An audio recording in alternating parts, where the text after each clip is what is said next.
یک جوان نزد حبیب خدا آمدند و گفتند: ای پیغمبری خدا، من میخواهم که زنا کنم، آیا بر من رخصت نمیدی؟ یاران پیغمبر که در اطراف پیغمبر نشسته بودند میگوید بی نهایت غضبناک شدند. گفتند این پیغمبری خدا را مسخره میکنه و این نمیداند که پیغمبری خدا دائما به ضد زنا از آیه های کریمه صحبت میکند. میگه رسول اکرم که بسیار آدمی با صبر و مهربان بودند چیکار کردند؟ در حال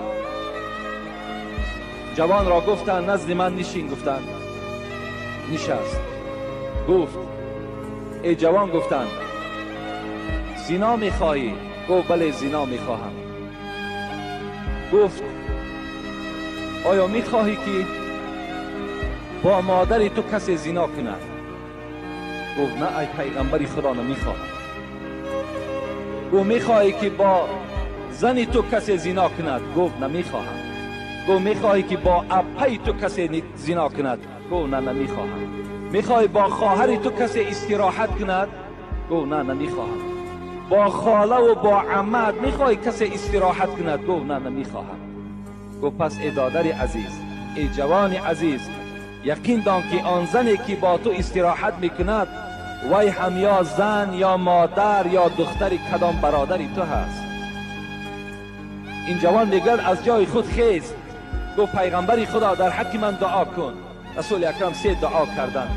پروردگارا فرج این جوان را از زنا نگه بدار. پروردگارا دل این جوان را صاف و مجلا بگردان. پروردگارا گناهان این جوان مغفرت بگردان. آمین یا رب العالمین کردند. جوان از جای خود خیز گفت به خدا قسم در روی زمین از محمد دیده دیگر رفیقی ندارد، از محمد دیده دیگر محبوبی ندارد و جز دوستی من فقط و فقط محمد است. من وی را دوست می‌دارم. این جوان از پیش رسول اکرم فارغ شد. بسیار خوب می شود جوانای عزیز امروز از نظر کردن، امروز با این زنها یک جایه شدن، استراحت کردن، فقط خواهر و اپی خودتان پیش نظر بیارید. از این عمل دور باشید، زیرا خداوند در قرآن برای شما تذکر می‌دهد، یادآوری می‌کند ولا تقربوا الزنا انه کان فاحشه و ساء سبیلا. خدا در قرآن میگوید ای بندگان من، کسی دعوا میکند که بنده خدا هستم و زنا نزدیک نشو، زیرا زنا چی یک بدفعل و چی یک بدراگی هست.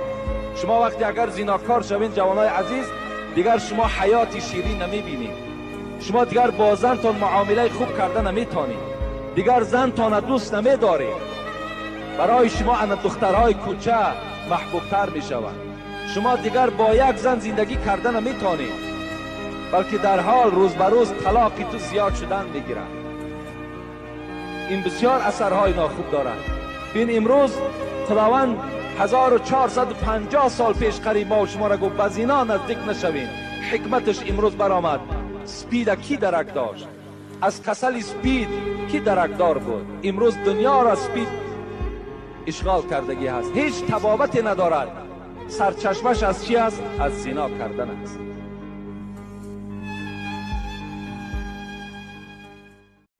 یک جوان